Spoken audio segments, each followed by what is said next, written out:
Salut à tous les Mancuniens, j'espère que vous allez bien. Manchester United s'est imposé 2 buts à 1 à Luton et United doit vraiment, mais alors là, doit vraiment remercier Rasmus Højlund qui n'en finit plus de marquer et en même temps aujourd'hui a réussi à battre un record, celui de 6 matchs consécutifs avec Manchester United et mettre au minimum un but.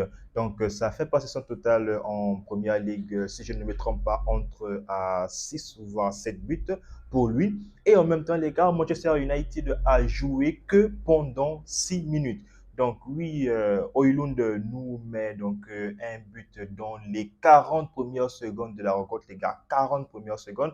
Il faut aussi bien remarquer ou bien bien mettre en lumière la bévue du défenseur de Luton et en même temps, il faut aussi prendre en compte l'opportunité ou bien le bon endroit où était placé Højlund lorsque le deuxième but de Manchester est arrivé.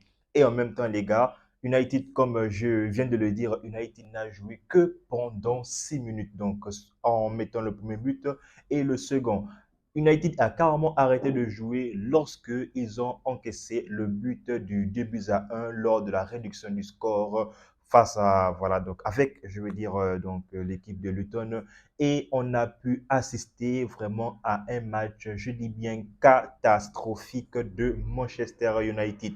Oui, aujourd'hui, c'est la passe de 4. United a enchaîné encore une fois son quatrième match sans défaite, ni match nul, mais avec une quatrième victoire consécutive. Mais force est de constater que lors de cette rencontre, United a joué, les gars, avec le 17e de Première Ligue. Oui, Luton est le promu. Oui, Luton était un petit club, mais Manchester United est quand même un grand. C'est vrai, il y a cette animosité-là. Il y a cet engouement de Première Ligue parce que la hiérarchie n'est jamais respectée. Mais là, les gars, United s'est fait laminer dans tout le sens du terme avec une équipe qui est classée 17e du championnat.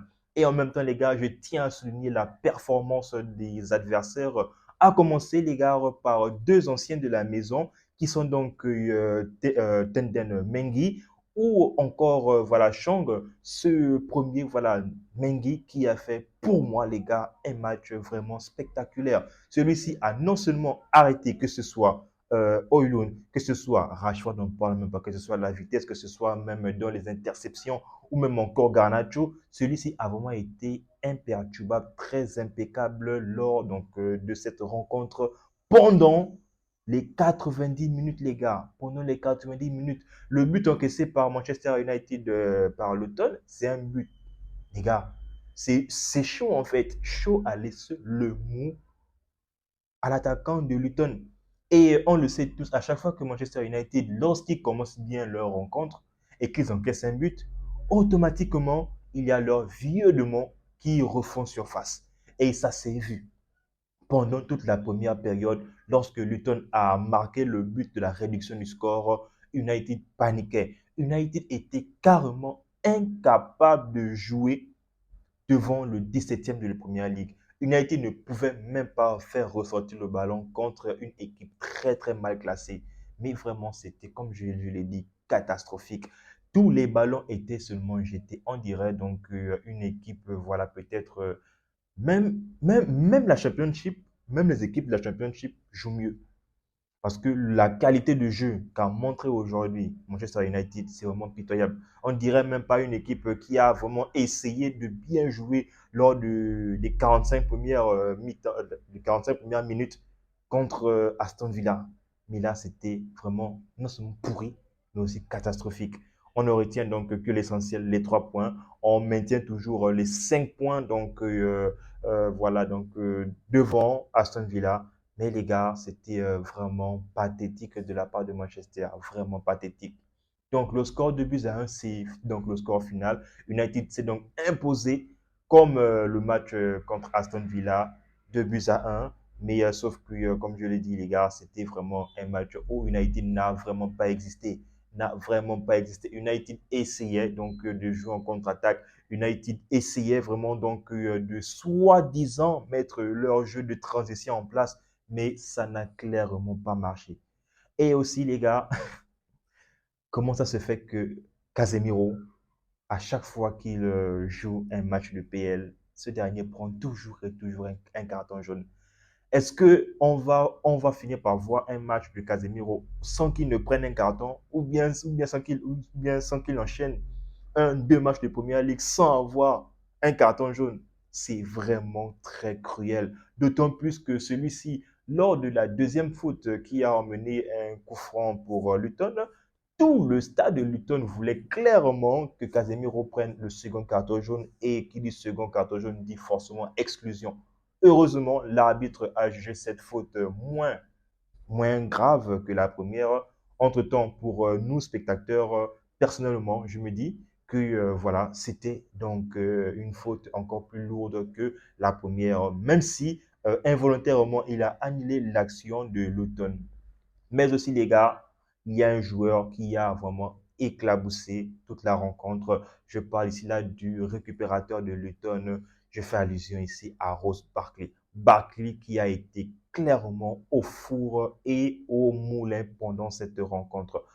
Vivement pour nous, Manchester United, on n'a pas réussi à encaisser le but égalisateur de Luton, et vivement que la victoire nous a vraiment été acquise, parce on a vraiment souffert. On n'a ni joué, on n'a ni essayé de poser le ballon, et on a été donc bouffé, que ce soit physiquement, que ce soit donc tactiquement. En fait, c'est, comment on va dire, c'est quelque chose qui s'est vu, et pour tout fan de Manchester United, certes, il y a peut-être les 3 points acquis, mais très sincèrement, dans le fond du jeu, c'est pitoyable. C'est vraiment pitoyable. Donc, le 17e a mieux joué que voilà, donc, le 6e de la Première Ligue. C'est vraiment incroyable. Incroyable. Heureusement, les gars, heureusement donc qu'on a réussi à tenir. Et je tiens vraiment donc à tenir mon chapeau à donc un joueur qui, même si le reste a flambé, je parle ici donc de Dalot, parce que oui, les gars, Dalot a fait donc un match correct. Celui-ci, malgré les bévues que ses coéquipiers faisaient, comme je l'ai dit, les gars, à chaque fois que United encaisse, ces derniers donc sont toujours hantés par leur vieux-de-mort. Et donc Dalot est vraiment sorti du lot au milieu de terrain aussi. Maino, donc avec sa gestion donc technique avec ou sans ballon, cela nous a quand même donc permis à essayer donc d'avoir bon, les occasions qu'on a pu avoir, mais malheureusement, on n'a pas réussi à avoir quoi que ce soit en seconde période, à part donc que de subir face au 17e donc de la Première Ligue. Très franchement, les gars, ça fait vraiment mal. Ça fait vraiment mal. Les jeux de mots qui ressurgissent, donc Maguire qui fait donc la passe aux adversaires, et Casemiro, donc lui aussi, qui sort donc dès la première mi-temps, avec un gars qui a été vraiment pathétique aujourd'hui. Il faut le reconnaître. Quand un joueur de United joue bien, il faudrait qu'on le dise, mais quand il joue aussi mal, il faudrait aussi que l'on en parle. C'est bien Luke Shaw. Comme je l'ai dit, Luke Shaw a été fautif sur le but de réduction de Luton, et Luke Shaw a vraiment été merdique. Il a tout le temps été pris. C'est comme s'il était dépassé. C'est comme s'il pesait en fait sur le terrain. Je ne sais pas si c'est parce que le terrain de Luton semble, je dis bien semble, être plus petit que celui de Old Trafford. Mais les gars, c'était vraiment très très compliqué pour Shaw. Maguire, même chose. Casemiro qui était dépassé. Celui-ci donc n'en revenait même pas donc du comment on va dire, de la technique pitoyable, voilà, donc de ses coéquipiers. Et lui aussi s'est vu sortir à la mi-temps. Donc tous deux sont remplacés par voilà, Scott McTominay, et bien sûr Johnny Evans qui a suppléé donc Raphaël Varane, qui vraiment lui aussi a été vraiment très bousculé, avec les attaquants très petits et très virevoltants de Luton. Mais United a tenu, United s'est imposé, donc on ne retient que ça. À noter aussi donc les ratés vraiment incroyables, que ce soit de Bruno Fernandes, mais aussi et surtout le raté incroyable et presque improbable pendant que l'action se créait, l'action de Garnacho, les gars, parce que je n'ai pas compris. Celui-ci, lors de ces, bon, du moins des autres rencontres, Il se met à mettre des buts spectaculaires, mais le but, on va dire, plus ou moins facile. Bon, c'est un professionnel, donc c'est son travail. Un but plus ou moins facile, voilà, donc il a été incapable parce que ce soit Bruno Fernandes, que ce soit Garnacho ou même Højlund, ces trois-là ont eu les mêmes actions. Et ces trois ont eu à faire le même geste technique qui, dans un premier temps, a fonctionné, mais dans un second temps, les gars, a été rattrapé. Donc, que ce soit Garnacho ou même encore Bruno Fernandes, ces derniers ont vu, heureusement ou bien malheureusement, surtout pour Manchester, un joueur de Luton venir intercepter le ballon. Donc, on va dire que la grâce, c'était pour Højlund qui, lui, a su se mettre vraiment en évidence en mettant ces deux premiers ballons dans les buts de Luton. Au cas contraire, United devait être dans la tourmente avec une défaite ou pire encore avec un match nul.